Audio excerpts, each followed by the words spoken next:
ഞാൻ എന്ന് നേരത്തെ എണീക്കണമെന്ന് വിചാരിക്കുന്നു അന്നൊക്കെ മഴയായിരിക്കും. അതുകൊണ്ട് തന്നെ കുറച്ച് ലേറ്റ് ആയിട്ടുണ്ട്. ഇങ്ങനെ ഇരുന്ന് പഠിക്കുന്നത് വേറൊന്നുമല്ല കേട്ടോ, എക്സാം ആയി തുടങ്ങി അതിൻ്റെയാണ്. ബി എഡിൻ്റെ എക്സാം ഡേറ്റ് വന്നിട്ടുണ്ടായിരുന്നു. ഡേറ്റ് അങ്ങോട്ട് വന്നാലേ ബുക്ക് എടുക്കാനുള്ള ചൂട് കയറുള്ളൂ. അങ്ങനെ അവന് എണീക്കുന്നതിന് മുന്നേ കുറച്ചിരുന്ന് നോക്കാമെന്ന് കരുതി. പിന്നെ എളുപ്പപ്പണിക്ക് വേണ്ടിയിട്ട് വേഗം ദോശയാണ് കേട്ടോ ഉണ്ടാക്കിയത്. അതിലേക്ക് വെള്ള ചട്ടണിയും കൂടി ആയിക്കഴിഞ്ഞാൽ നല്ലൊരു കോമ്പിനേഷൻ അല്ലേ.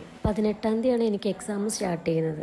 ബി എഡ് ഞാൻ ചെയ്യുന്നത് തമിഴ്നാട് യൂണിവേഴ്സിറ്റിൻ്റെയാണ് കേട്ടോ. കമ്പോസ് ഉള്ളത് കൊണ്ടാണ് കേട്ടോ എനിക്ക് ബി എഡ് ഓൺലൈനായിട്ട് എടുക്കേണ്ടി വന്നത്.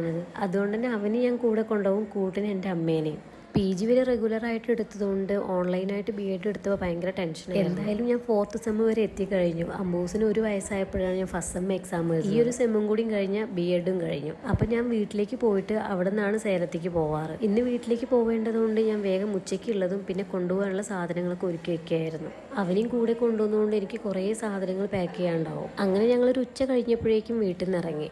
ഹോസ്റ്റലൊക്കെ റെഡി ആക്കേണ്ടത് കൊണ്ട് തന്നെ ഞങ്ങൾ പിറ്റേ ദിവസം പുലർച്ചെയാണ് കേട്ടോ പോകാൻ കരുതിയിരിക്കുന്നത്. അപ്പോൾ ഇന്നത്തെ വീഡിയോ ഇത്രയേ ഉള്ളൂ. ഇഷ്ടപ്പെട്ടാൽ ലൈക്ക് ചെയ്യുക, സപ്പോർട്ട് ചെയ്യുക. താങ്ക്